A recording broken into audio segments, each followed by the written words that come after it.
সুপ্রিয় দর্শক, হক গেইন ওয়াল চ্যানেলে আপনাকে জানাই স্বাগত। থাম্বনেল এবং টাইটেল দেখে বুঝে গেছেন আমি কোন গাছের ভিডিও করছি, কি কেন করছি। হ্যাঁ, এটি একটি জবা, সাদা জবা। প্রকৃতপক্ষে যে কোনো জবারই এখন কিন্তু রিপোর্টিং, হার্ড পোনিং করার সময়। ফেব্রুয়ারি মাসের 15 তারিখ থেকে শুরু করে মোটামুটি মার্চ মাস পুরোটাই এই কাজগুলো আমরা করতে পারি। আমার কাছে মোটামুটি 8-10টি গাছ রয়েছে। তো অবাঞ্ছিত শাখাগুলো যেগুলো ছিল সেগুলোকে আমি গ্রোয়িং ব্যাগে বসিয়ে পলি ব্যাগ দিয়ে বেঁধে দিলাম। এটাকে আইসিইউ পদ্ধতি বলে। এতে খুব সুন্দর চারা তৈরি হয়। তবে সরাসরি এভাবে বসে দিলেও কিন্তু হয়।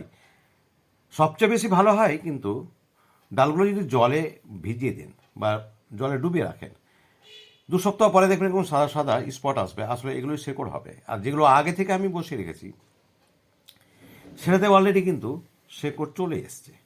এই ধরনের শেকড় চলে আসলেই কিন্তু প্রথমে গ্রোয়িং ব্যাগে বসানোটাই ভালো। তারপরে সেখানে পাতা আসবে, একটু শেড হয়ে যাবে যখন শেকড়গুলো মাটিতে, তারপরে সেটাকে পটিং করে দেবেন কোনো পার্মানেন্ট টবে। এটি হচ্ছে আমার একটা সাদা জবার, এটা সবচেয়ে শেষে করলাম। আর বাকি গাছগুলোতে আমি কিন্তু 1 সপ্তাহ পর প্রতি সপ্তাহে 2-1টি করে গাছ আমি করেছি এবং সেটা ফেব্রুয়ারি পরে পরে শুরু করেছি। 15 তারিখের পর থেকেই আমার কাছে বেশ কয়েকটাই গাছ আছে এবং সেখানে গাছের পাশেও আমি কিছু ডাল বসিয়েছি, কিছু গ্রোয়িং ব্যাগে বসিয়েছি। আসলে বন্ধুবান্ধবকে দেওয়ার জন্যই এই কাজগুলো করি। আর এইটি হচ্ছে কিন্তু আমার গ্রাফটিং গাছ।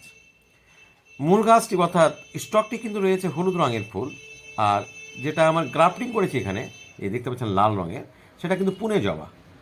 আর গ্রাফটিং করার শাখায় কিন্তু প্রচুর কুড়ি এসছে। কদিন থেকে 2-1টি করে ফুল হচ্ছে, এখনও 4-5টি হয়তো কুড়ি রয়েছে। আর গ্রাফটিং করা গাছে একসঙ্গে ভিন্ন ভিন্ন কালারের ফুল না আসলে সেটা দেখতে খুব একটা ভালো লাগে না। তো নিশ্চয়ই আমি আগামীতে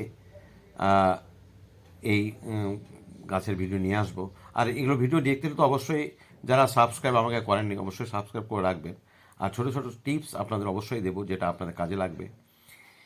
গাছ অবশ্যই বন্ধুরা এই ধরনের গাছকে রোদে রাখবেন, কারণ জবা অ্যাকচুয়ালি গ্রীষ্মকালীন ফুল।